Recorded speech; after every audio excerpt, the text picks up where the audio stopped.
Peggy 3.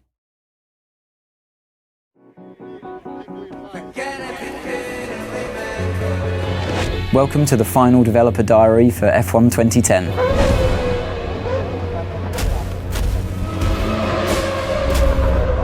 At the beginning of the game, you don't start off as a test driver, you start off as a driver that's managed to secure a seat in a team at the beginning of the year. You know, in the real world, before you go to a track, before you start the season, you're fully aware with your team what the expectations are. Depending on the kind of difficulty level that you've selected, that determines the teams that are open to you at the beginning of the game. You always, as a driver, want to be beating your teammate. That really elevates you in the team. It also alerts the other teams to your ability. The garage is a key location in the game.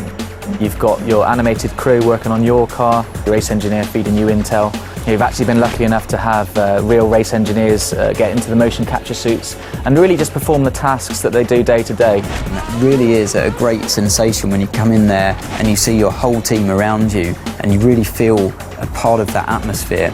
When you talk to teams and you talk to drivers, they don't actually do the level of car setup work you would normally see in a racing game. You're not going there with the wrong gear ratios, with the wrong aero for that circuit. It's up to the driver to just finally tweak the car to your style, not to make drastic changes. The expectations from the driver playing the game are the same as what they would be in real life, given your machinery.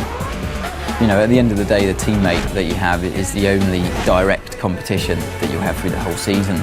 There's a strange balance of having to work together, but also a desperate competition. Where it gets a little bit personal is when it comes to events like qualifying and the race, definitely, where you're just out there to beat him no matter what. Your agent, the media and the paddock itself are your feedback mechanism for how well you're doing in the game. The paddock themselves vary location to location. We've got Knight Paddock in Singapore, Melbourne's built in a park, and you're going to see the key buildings.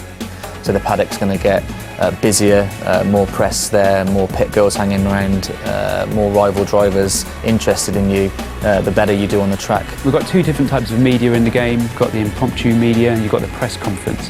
When you speak to the characters in the press conference, it's usually about your race weekend performances. They're not so sensationalist.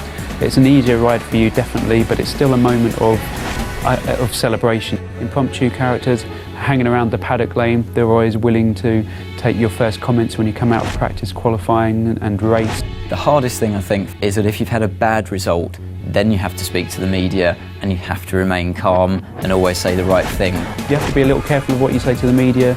Sometimes you'll say things in the heat of the moment. You're the only one that you can blame at the end of the day if you slip and open your mouth and say something you shouldn't have.